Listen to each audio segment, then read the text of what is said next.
शाम के 7 बज रहे हैं और शुरू हो जाती है बारिश। इसी बारिश में रास्ते में दौड़ रहा है एक आदमी जो एक बार में गाना गाता है एंड वो बहुत ही ज्यादा लेट हो गया।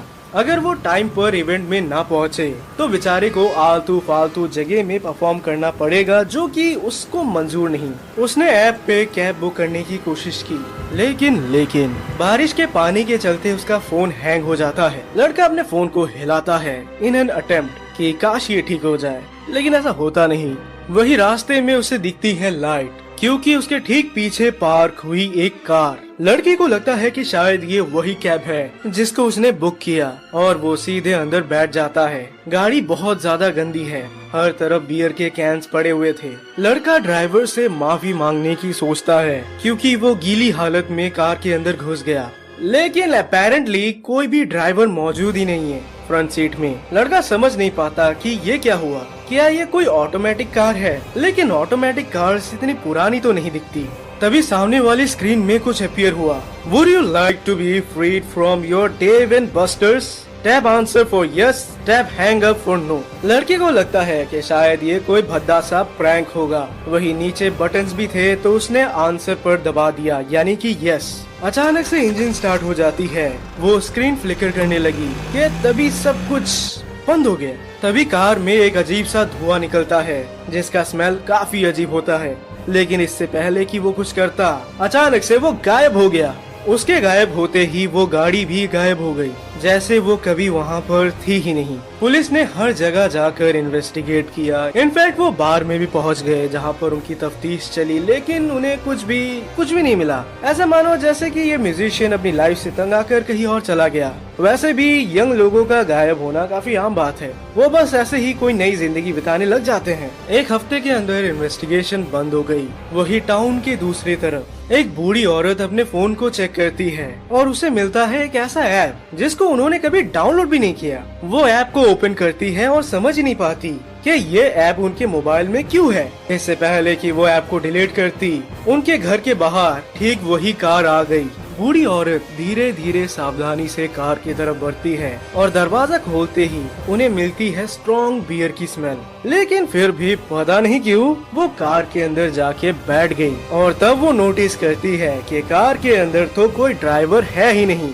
बूढ़ी औरत को भी वही सेम क्वेश्चन पूछा गया जो उस म्यूजिशियन लड़के को पूछा गया, एंड इन्होंने भी सेम जवाब दिया, जिसके चलते ये भी गायब हो गई। एक हफ्ते बाद घर आता है बूढ़ी औरत का पोता, जो दरवाजे को खुला पाता है और साथ ही साथ कहीं पर भी वो अपनी दादी को नहीं पाता। ऐसा मानो जैसे उसकी दादी गायब हो गई। वही टाउन के ईस्ट की तरफ जॉब से थका हारा एक आदमी एक कैब बुक करता है। उसने उसी सेम ऐप का यूज किया जिसके चलते बाकी लोग गायब हुए हैं। वैसे उसे भी कोई आइडिया नहीं कि उसने ये ऐप कब इंस्टॉल किया, लेकिन ऐप पड़ा है तो काम आ जाएगा। कुछ ही सेकंड्स में कैब आ गई। उसे कोई भी आइडिया नहीं था कि सर्विस इतना फास्ट होगा, लेकिन कार में बैठते ही वो थोड़ा सा सस्पिशियस फील करता है, क्योंकि कार में बहुत स्ट्रॉन्ग बियर की स्मेल है एंड वो बहुत ज्यादा पुराना है। और तो और ड्राइवर सीट में कोई भी नहीं। साथ ही उसे भी वही सेम क्वेश्चन पूछा गया जो बाकियों को पूछा गया, लेकिन ये बंदा स्मार्ट निकला।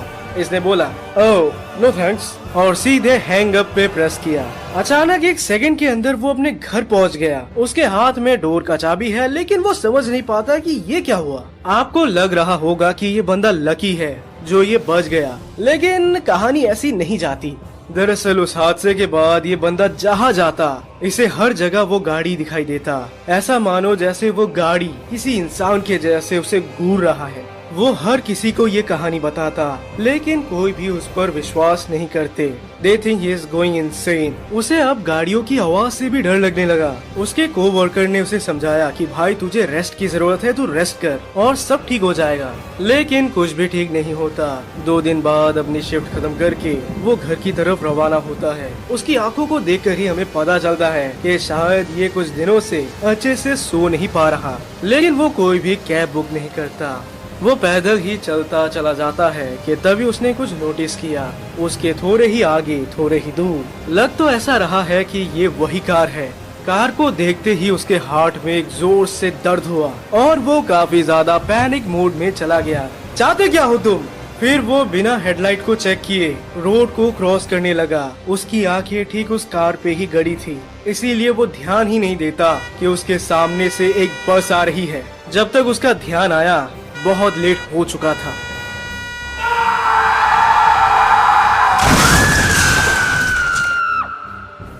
बेचारा उस रात मारा गया और वहीं पर वो कार जहाँ होनी चाहिए वहाँ से अपने आप गायब हो जाती है। वहीं पर बूढ़ी आदमी के घर के अंदर वो पोता अभी भी रिसर्च कर रहा है कि उसकी दादी कहाँ चली गई। वैसे तो ऑनलाइन ये मेंशन है कि इन्वेस्टिगेशन ऑनगोइंग चल रहा है, लेकिन पुलिस को देखकर लगता नहीं ये गुटके पान तंबाकू वाले पुलिस है, ये कहाँ काम करेंगे ठीक से।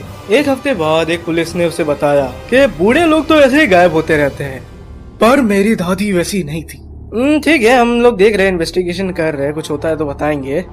ये कुछ भी नहीं करते, इसीलिए ये पोता हर घर में जाकर पूछता है कि क्या आपने मेरी दादी को देखा, और अगर देखा तो लास्ट टाइम कहाँ पे देखा। कुछ लोग बोलते हैं कि उन्होंने उसकी दादी को एक वैन के अंदर जाते देखा, जिसके बाद वो कभी नहीं दिखी। जब पोते ने अपनी दादी के फोन को चेक किया तो उसे पता चलता है कि एक कैब बुक करने वाला ऐप है, लेकिन उसमें कोई भी डेटा शो नहीं करता सिवाय एक छोटे से डेटा फाइल के, जो कि इम्पॉसिबल टू क्रैक है। उसने बहुत कोशिश की ये खोलने की, लेकिन ये खुलता ही नहीं। पोते ने ये कहानी रेडिट में पोस्ट कर दी, जिसके चलते पहले तो कुछ लोग उसका मजाक उड़ा रहे थे, लेकिन धीरे धीरे जब बाकी स्ट्रीट से ये सेम कहानी दूसरों के थ्रू आने लगी, तब लोग इसे सीरियसली लेते हैं। धीरे धीरे इस वैन को लेकर काफी ज्यादा कहानी बनने लगी। कौन सच था कौन झूठ क्या पता, लेकिन एक बंदे ने तो फोटो खींच के डाल दी, और वो ये है। लड़के ने बहुत ज्यादा रिसर्च किया, जिसके चलते उसे पता चलता है कि जितने भी लोग उस टाउन में गायब हो रहे हैं वो लास्ट टाइम उस वैन के अंदर बैठते हैं, जिसमें कोई भी ड्राइवर नहीं।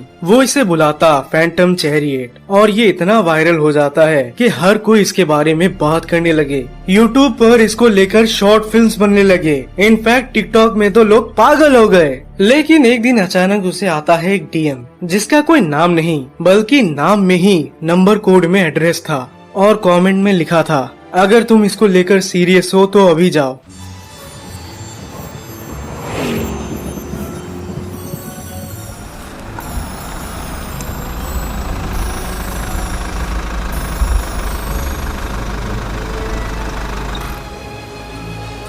लड़का अपने कार को ड्राइव कर ठीक उसी लोकेशन में पहुंच जाता है, और बेशक उसी एग्जैक्ट लोकेशन में पोते को वो वैन दिख जाता है।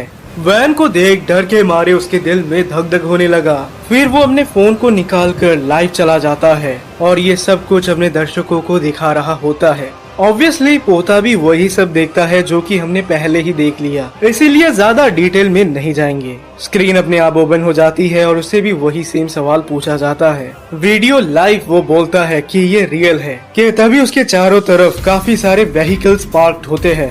Get off the car! Get off the car! Get off the car! पोता समझ नहीं पाता कि उसके साथ ये हो क्या रहा है। Put down the phone! Put down the phone!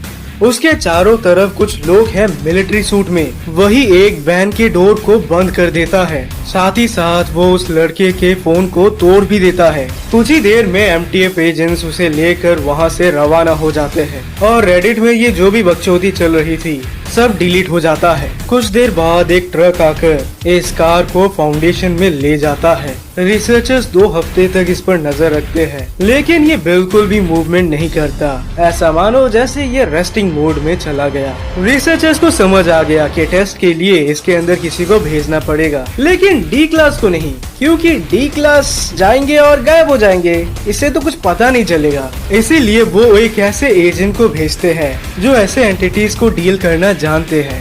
इस पर्टिकुलर रिसर्चर ने डायरेक्ट हैंगअप या एक्सेप्ट पे प्रेस नहीं किया, बल्कि वो बाकी के बटन्स को प्रेस कर इस वैन के साथ चैटिंग करती है। वो पूछती है कि जो लोग गायब होते हैं वो आखिर कहाँ जाते हैं, तो ये वैन बताता है कि ये लोग किसी स्टेज में पहुँच जाते हैं जिसके बगल में एक बहुत बड़ा साइन बोर्ड है, विन मी। फिर ये वैन कुछ गेम्स को लेकर बातें करता है जो कि ज्यादा सेंस नहीं बनाती, जिसके बाद ये रिसर्चर बाहर आकर कार के डिक्की को खोलती है, जिसके अंदर वो एक बहुत बड़ा लिप्स पाती है जो कि काइंड ऑफ हिल रहा होता है।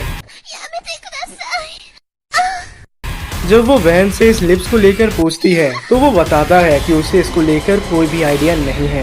वैसे तो ये वैन बताता है कि ये उन्हीं लोगों को चुनता है जो एक हफ्ते के अंदर मरने वाले हैं और उनको ऐसे गायब कर देता है जिससे कि उन्हें कोई दर्द ना हो और वो दूसरे दुनिया में आराम से चले जाए। लेकिन फाउंडेशन और मुझे भी इसको लेकर ज्यादा विश्वास नहीं है, क्योंकि ओवरऑल फाउंडेशन ने 51 टेस्ट किए 51 डी क्लास को लेकर, और डेफिनेटली वो लोग एक हफ्ते में मरने तो नहीं वाले थे और वो गायब भी हो गए। तो यही कहानी है इस SCP की। तुझे ही देख रहा हूँ मोटी।